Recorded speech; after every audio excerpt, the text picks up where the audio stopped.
Ya, Assalamualaikum warahmatullahi wabarakatuh. Kami dari kelompok 6 akan melakukan presentasi tugas besar mata kuliah basis data yang telah diberikan oleh Pak Tri Ginanjar dalam kurun waktu 3 minggu yang lalu. Yang pertama ada pengenalan anggota ya. Yang pertama ada saya sendiri, Bangga Vigo Aprila dengan NIM 2010-2200.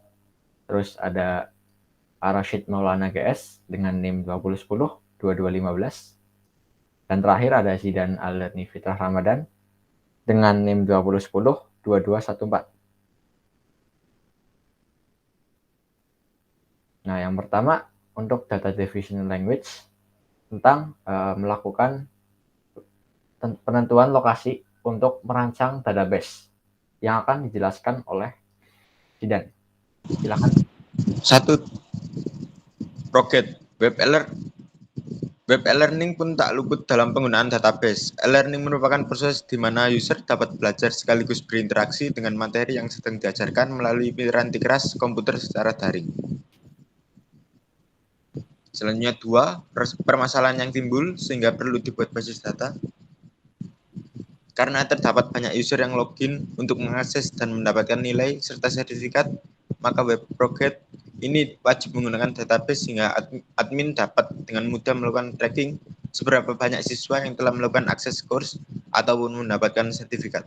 Tidak terkecuali dengan banyaknya course yang disediakan oleh project, membuat admin harus menyiapkan sebuah database untuk menyimpan isi materi dan video pembelajaran yang nantinya akan dipelajari oleh banyak user. Karena kita melakukan analisis terhadap web e-learning, maka untuk hard copy kita tidak ada seperti Stroke dan lain-lain. Jadi maka kita akan melakukan analisis terhadap database dan tabel-tabel yang ada. Nah, selanjutnya ada normalisasi yang akan dijelaskan oleh saya sendiri. Yang pertama, untuk normalisasi tabel 1NF. Di 1NF ini kita akan melakukan penghilangan duplikasi data. Jadi misal ada kolom atau ada isi data yang sekiranya sama, maka akan dihilangkan pada normalisasi tahap 1NF ini. Nah, di sini tabel user kita tidak memiliki duplikasi data, maka kita biarkan seperti ini. Jadi tabel user ini sudah memenuhi tahap 1. Untuk tabel course, kita tidak ada duplikasi juga, maka kita akan teruskan ke tabel payment. Nah, tabel payment juga tidak ada duplikasi data, baik itu di dalam data ataupun kolom. Maka ketika tabel yang telah kita buat sudah pasti masuk ke tahap 1NF. Nah, untuk 2NF dilakukan perbandingan ketergantungan terhadap primary key. Jadi setiap kolom kita bandingkan apakah perlu primary key atau tidak. Bandingkan mana kolom yang perlu primary key.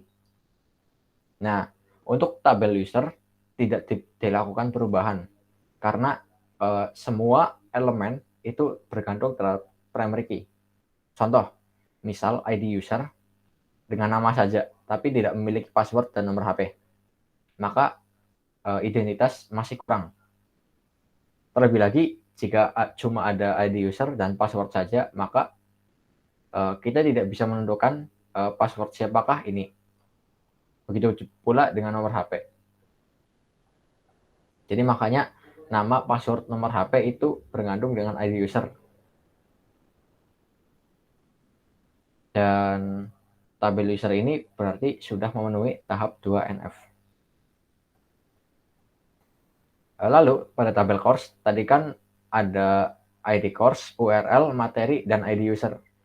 Kita bagi jadi dua tabel. Yang pertama ada tabel pertama itu untuk menentukan ID course yang dipilih oleh user. Nah, jadi misal ada ID user 2 memilih ID course 1. Jadi kita tahu, kita mendapatkan informasi bahwa ada seorang user yang mengambil course nomor berapa gitu. Nah, pada tabel pecahan kedua pada tabel course terdapat materi dan ID course. Jadi URL dan materi itu sangat bergantung dengan primary key ID course, karena jika kita hanya melakukan penulisan materi saja tapi tidak memiliki ID, maka materi itu tidak akan tersambung ke database nantinya. Maka itulah tahap kedua.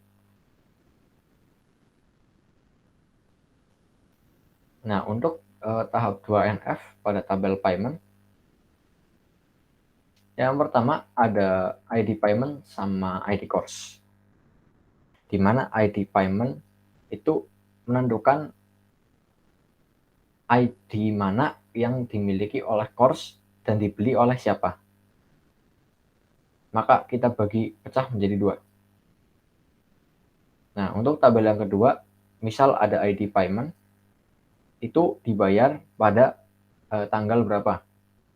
Maka kita tahu bahwa paid time dan ID course itu bergantung dengan primary key ID payment. Disitulah tabel payment memenuhi normalisasi tahap kedua ini. Selanjutnya ada 3NF. Nah, 3NF itu mencari ketergantungan transitif dalam kolom-kolom yang lain. Jadi misal ada kolom yang tidak bergantung dengan kolom lain, kita pisahkan. Di tabel user ini sudah memenuhi karena nama tanpa password, nanti password itu tidak bisa dipindahkan ke tabel manapun, karena password sama nama dan nomor HP saling bergantung satu sama lain, karena itu adalah sebuah identitas suatu user. Maka tabel user telah memenuhi syarat 3NF. Nah, untuk tabel course ini sama seperti tadi, ID course dengan ID user, di mana ID kita bisa mengetahui user mana yang mengambil ID course keberapa.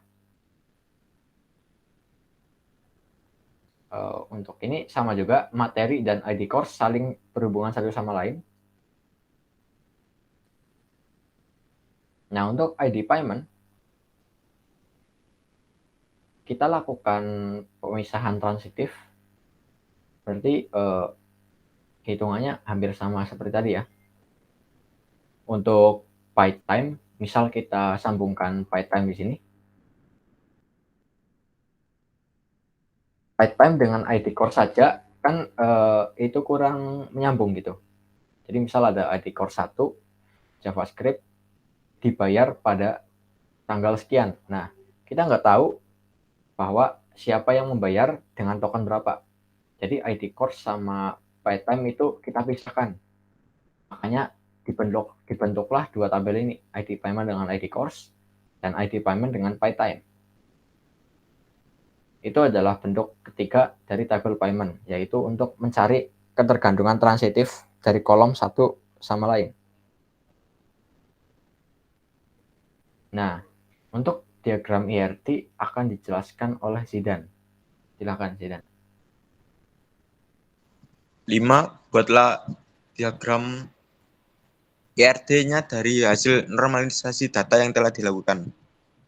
Bisa dilihat pada diagram tersebut, user memiliki atribut ID user, nama, password, nomor HP, yang mempunyai relasi one-to-many dengan course, yang terdiri dari atribut materi, ID course, ID user, dan URL.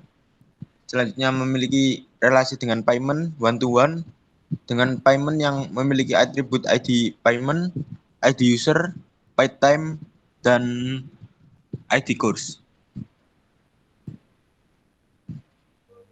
Oke, selanjutnya kita akan melakukan penerapan database ke IRT, melakukan diagram IRT ke database oleh Rashid. Silakan Rashid. Nanti pada database yang kita buat itu, kita lakukan itu ada create database yang berfungsi untuk membuat database dengan nama database itu Proget. Lanjut.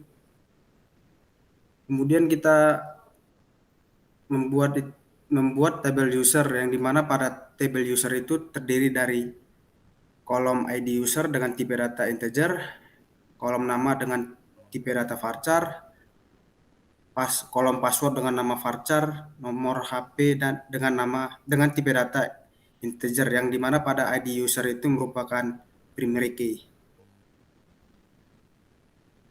Selanjutnya kita buat table course yang dimana pada table course itu mempunyai kolom ID course dengan tipe data varchar yang merupakan primary key, kolom URL dengan tipe data varchar, dan materi dengan tipe data varchar juga. Yang ketujuh itu buatlah rancangan struktur tabel dari database yang telah dirancang. Pada ketiga tabel ini dapat dilihat para table user itu mempunyai primary key dengan pada table user terdapat ID user yang merupakan primary key yang terhubung dengan table course, yang dimana pada table course itu ID user merupakan origin key, dan pada table course itu juga mempunyai primary key dengan nama ID course yang mempunyai relasi terhadap table payment, yang dimana table payment pada ID course-nya itu merupakan origin key. Maka dari ketiga tabel tersebut saling terhubung. Yang ke-8, implementasikan SQL dengan query. Yang pertama itu ada query alter yang berfungsi untuk menambahkan kolom baru, yang dimana pengimplementasiannya pada kolom ini yaitu dengan menambahkan origin key pada ID user pada tabel course. Yang kedua itu ada penggunaan alter lagi yang digunakan untuk menambahkan origin key pada ID course dan ID user pada table payment. Dan di sini ada query drop yang berfungsi untuk menghapus table, yang pada pengimplementasiannya di sini kami gunakan untuk menghapus table progress. Selanjutnya ada perintah query insert data, yang dimana insert itu untuk memasukkan data-data yang dimasukkan. Di sini pengimplementasiannya kami implementasi dengan cara menambahkan data-data ke dalam table user. Ya, untuk tambahan di sini ada select ya. Select kita gunakan untuk melihat dan mengambil sebuah data tabel. Jadi misal kita select bintang, berarti kita melihat semua isi tabel dari from tabel user. Ya, bisa lanjut. Di sini ada query update yang berfungsi untuk merubah suatu data. Di sini pengimplementasiannya itu dengan mengubah password menjadi 69420 pada user 1. Sini juga ada query dengan perintah delete yang berfungsi untuk menghapus sebuah data. Pengimplementasiannya itu pada database itu digunakan untuk menghapus data anonim dengan nomor 2345. Di sini juga ada penggunaan query user dan grant access yang dimana fungsi grant itu untuk memberikan hak izin akses database kita, dan query revoke itu berfungsi untuk mencabut izin akses yang telah kita beri sebelumnya. Di sini juga ada penggunaan perintah query rollback yang berfungsi untuk mengembalikan database ke bentuk awal. Maksudnya itu jika kita menambahkan sebuah data, di sini terdapat data tambahan dengan data itu Nadim dengan passwordnya itu 12346 dan nomor HP-nya itu 0862534 25362. Setelah kita rollback, maka data yang telah kita masukkan lagi, data yang telah kita tambahkan tadi akan kembali ke tampilan awalnya yang dimana sebelum ditambahkan data Nadiem, yaitu sampai data ke-6 saja. Commit di sini berfungsi untuk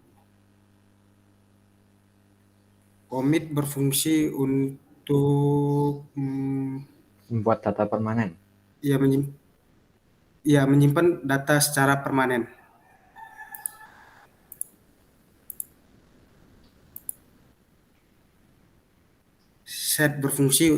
Query set itu berfungsi untuk mengubah data yang dimana mau kita ganti datanya.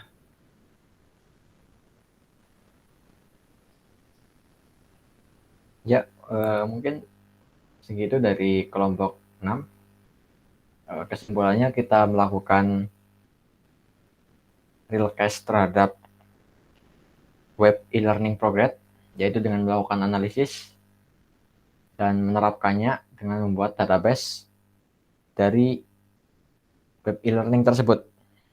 Jadi kita telah melakukan banyak implementasi dari alter sampai rollback dan commit.